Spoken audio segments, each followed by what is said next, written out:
Hello, my name is Jacob Lopez. I was diagnosed with ulcerative colitis 17 years ago when I was 11 years old. And today I'm able to live drug-free with a good quality of life. And part of the reason I'm able to do that is because I learned about and am working on the root cause factors of ulcerative colitis.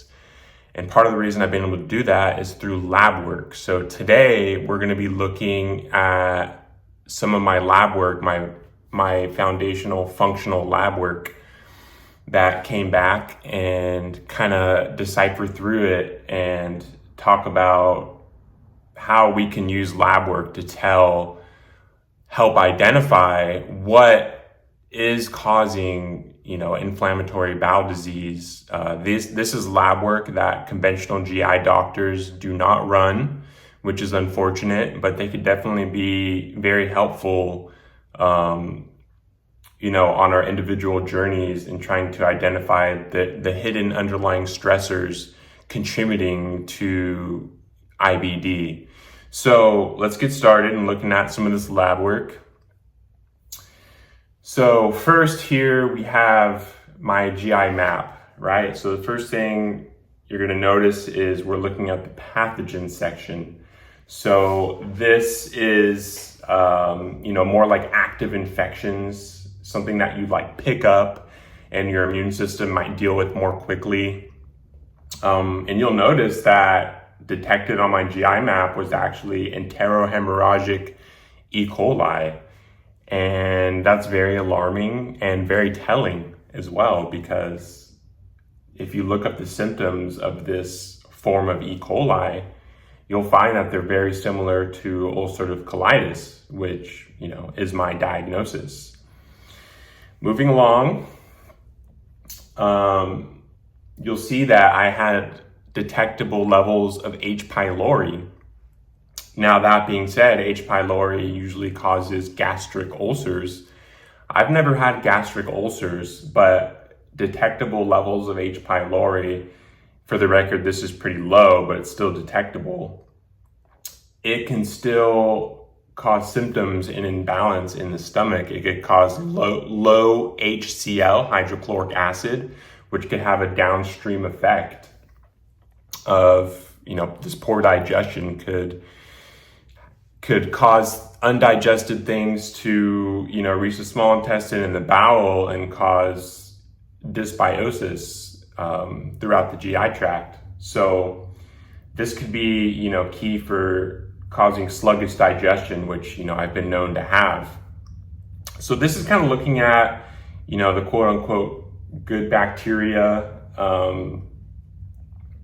in the microbiome, the commensals. So I actually had a trend of my commensals being high, and that's significant because a lot of people just want to throw probiotics at their gut without knowing what's going on in their gut. And when you start to see this pattern of high commensals, this could be why some people get worse on probiotics, right? So I do have some low. I had no detectable levels of Akkermansia, super common in inflammatory bowel disease. And there are things that could be done for that, like eating, certain foods, especially like red foods, like, I've heard cranberry and pomegranate. So I do drink pomegranate juice sometimes. So moving along, we'll look at the opportunistic and overgrowth microbes. So these are microbes that can live in the microbiome as a healthy, robust part of the microbiome.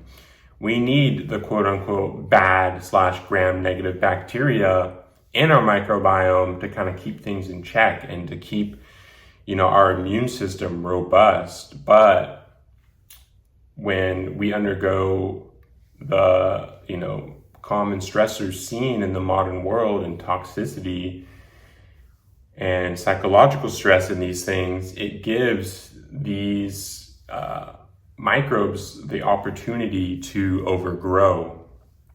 So that being said, I have this huge overgrowth pattern. One that stands out to me is Klebsiella. If you read about Klebsiella, this overgrown could cause autoimmune related issues, okay? And, if you move down to the fungi yeast section, you'll see that I have pretty significant candida overgrowth. And that's significant because that, resides in the bowel. That is residing in the bowel because this is a stool test. And when it starts showing up in the bowel, in the large intestine, that means that we have a significant level of candida overgrowth happening now. And if you look up the symptoms of candida overgrowth, again, this could cause autoimmune related issues, chronic inflammation, and this type of thing. All right. So what's significant next is my intestinal health markers, okay? So looking at steatocrit, that means that there is fat showing up in my stool. That means that I'm not, digesting fats well. That's very common in inflammatory bowel disease, in Crohn's and colitis.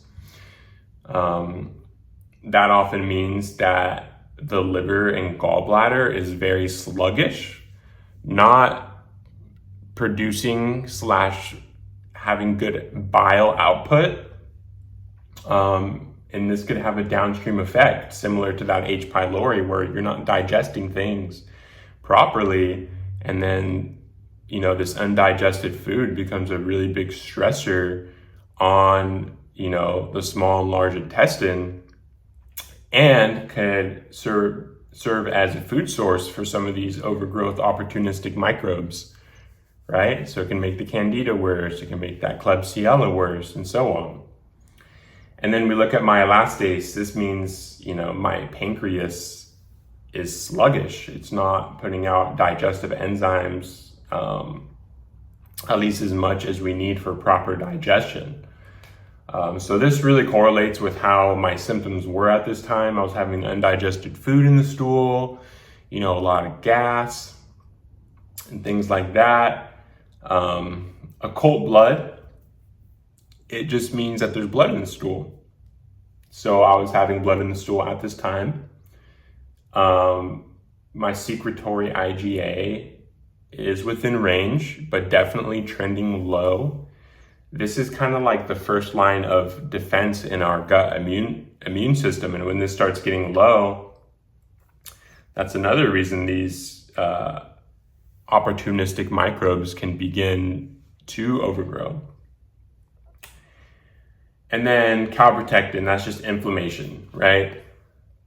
So you could see that these are things that are significant. These are significant findings with any kind of gut issues, okay?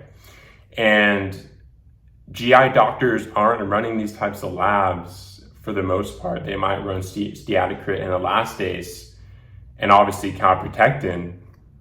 But to look at the microbiome like this, these are all things that are treatable,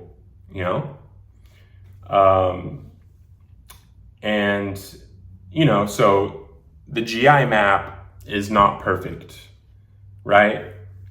There are limitations, and one of those limitations is talking about the commensal microbiome. When we look at the research, we don't know exactly what a healthy commensal microbiome looks like. These ranges, I'm guessing, are going to be changing throughout time, as well as maybe the opportunistic / overgrowth microbes. These ranges might change over time as we find out more. And another limitation is anytime you're testing for parasites in stool, it's usually very inaccurate. Parasites don't often show up in stool, even if you have a really bad parasitic infection. And that was actually the case for me. started, detoxing parasites, and my symptoms started getting better. I was seeing worms and liver flukes in, the toilet. A way I was able to identify that parasites were an issue for me, even though they weren't showing up on the GI map, is by looking at other markers, okay? So when you see this type of opportunistic overgrowth, it means that there could be some kind of primary infection within the gut that is, for me, that could have also been, the E. coli. But yeah, it means there's some kind of primary infection in the gut that's weakening the gut terrain, which really gives opportunity for these microbes to overgrow. Also, when we're seeing this steatocrit high and the elastase low, this could mean parasites are really, plugging up the liver, which was the case for me because I'm having liver flukes. So, this just comes to show that, it helps to work with someone who knows how to read a GI map, because it's important to know it can't always be taken exactly at face value. There are clues, and we have to really put our detective caps on to know what underlying stressors and infections it's maybe not picking up. All right, guys, so that was looking at a GI map.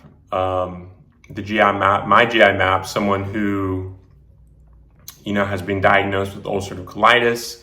And I think the big takeaway from this is, there are things going on in our gut that we can work on that, unfortunately, conventional medicine is not working on. If you want to learn more about this stuff, I'll put a link in the description below. You can check that out. But for now, I'll see you in the next video. Hit like, subscribe, and share with someone who might benefit from this knowledge. And I'll see you in future videos.